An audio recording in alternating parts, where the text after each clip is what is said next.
প্রিয় ছাত্রছাত্রীরা, Bangla honours semester 5 DSC A1 এবং ডিএসসি A2 এর প্রশ্নপত্রের যে শর্ট কোয়েশ্চেনগুলো ছিল তার উত্তরগুলো ঝটপট একবার করে মিলিয়ে নাও।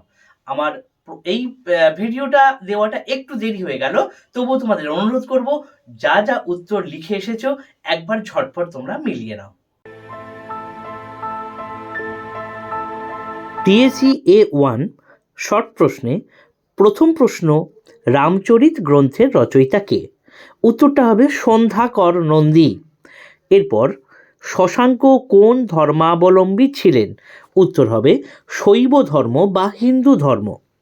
3 নম্বর প্রশ্ন, গ সোমপুর বিহার কে প্রতিষ্ঠা করেন? উত্তর হবে সম্রাট ধর্মপাল। ঘয়ের দাগের প্রশ্ন, দ্রাবিড় ভাষা থেকে বাংলা ভাষায় আসা একটি শব্দের উল্লেখ কর। অনেক শব্দ রয়েছে, চন্দন, নীল, বালা, পল্লী ইত্যাদি।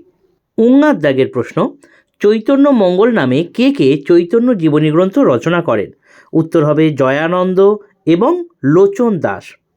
চয়ের দাগের তত্ত্ববোধিনী পাঠশালা কে প্রতিষ্ঠা করেন? উত্তর হবে দেবেন্দ্রনাথ ঠাকুর। ছ জেনারেল অ্যাসেম্বলি ইনস্টিটিউশন কত খ্রিস্টাব্দে প্রতিষ্ঠিত হয়? উত্তর হবে 1830 সালে আলেকজান্ডার ডাফ।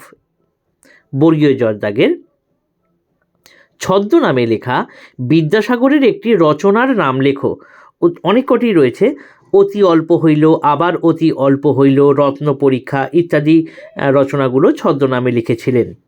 ঝয়ের দাগের প্রশ্ন, পাদরি জেমস লংয়ের নাম ইতিহাসে স্মরণীয় হয়ে আছে কেন? প্রথমত, নীল বিদ্রোহে তিনি কৃষকদের সাহায্য করেছিলেন। এমনকি দীনবন্ধু মিত্রের নীলদর্পণ নাটক রচনায় যখন সমস্যা তৈরি হয় তখন তিনি সাহায্য করেছিলেন। শিক্ষার প্রসারে সাহায্য করেছিলেন, নানান রকমের বিদ্যালয় তৈরি করেছিলেন ইত্যাদি কাজে, তাই আমরা জেমস লংকে মনে রাখি। এরপরের প্রশ্ন, ইঙ্গর দাগের বেথুন সোসাইটি কত খ্রিস্টাব্দে প্রতিষ্ঠিত হয়? উত্তর হবে 1851 সালে। পরের প্রশ্ন, নকশাল আন্দোলনের প্রসঙ্গ আছে এমন একটি বাংলা উপন্যাসের নাম লেখো। মহাশ্বেতা দেবীর 1084 মা খুব গুরুত্বপূর্ণ। ঠয়ের দাগের প্রশ্ন, 1952 সালে ভাষা আন্দোলনের একজন শহীদের নাম লেখো। অনেকেও রয়েছেন, রফিক সালাম, আব্দুল জব্বার, বরকত প্রমুখ ভাষা আন্দোলনে শহীদ হয়েছিলেন। ডয়ের দাগের প্রশ্ন, আসামে ভাষা আন্দোলন কবে হয়েছিল? 1961 সালে এই ভাষা আন্দোলন হয়েছিল।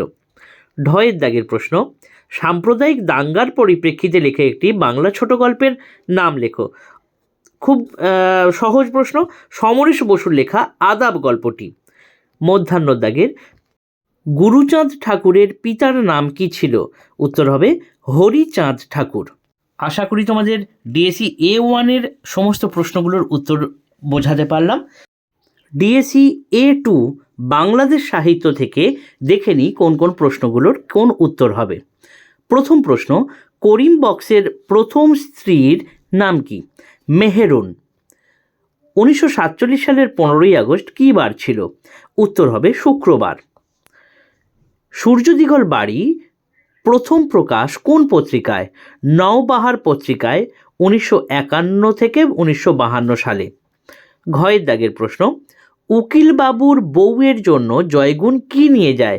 উত্তর হবে শাপলা ফুল। পরের প্রশ্ন, গাঙের ঢেউয়ের মতো কন্যা কি বলবে?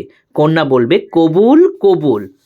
চয়ের দাগের প্রশ্ন, মসজিদ পানে ছুটিলেন মিয়া, মন্দির পানে হিন্দু কার লেখা? উত্তর হবে কবি কাজী নজরুল ইসলাম। প্যাক্ট কবিতা, এটা একদম সঞ্চিতার শেষের দিকের কবিতা। ছয়ের দাগের প্রশ্ন, রবীন্দ্র শতবার্ষিকী হয়েছিল কত সালে? উত্তর 1961 সালে। এরপরের প্রশ্ন, বর্গীয় জ, দ্বিতীয় ছায়ামূর্তির ছেলের নাম কি ছিল?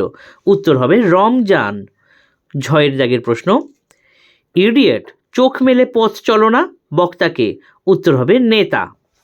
ইঙো দাগের প্রশ্ন, পাকিস্তান দিবস কবে? 23শে মার্চ 1971 হচ্ছে পাকিস্তান দিবস। টয়ের দাগের মাইকেল মধুসূদনকে পাকিস্তানের মহাকবি বলেছেন কে? এটি স্বরূপের সন্ধান থেকে নেওয়া হয়েছে। গোলাম মোস্তাফা মাইকেল মধুসূদনকে পাকিস্তানের মহাকবি বলেছিলেন। এরপর ঠয়ের দাগের প্রশ্ন, গোপী দত্তের মেয়ের নাম কি ছিল? উত্তর হবে সবিতা।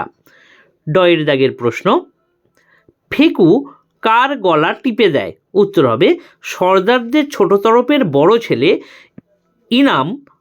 এটা হচ্ছে আত্মজ একটি করবী গাছ থেকে নেওয়া হয়েছে। ঢয়ের দাগের প্রশ্ন, একবার ঘুমিয়ে পড়লে ওরা আমাকে আর জাগতে দেবে না। বক্তাকে? বক্তা প্রথম ছায়ামূর্তি। মধ্যাহ্ন দাগের প্রশ্ন, 2500 বছর আগে বুদ্ধের প্রিয় সহচর কে ছিলেন? এটা সুন্দর মানুষ থেকে দেওয়া হয়েছে। উত্তর হবে ভিক্ষু আনন্দ।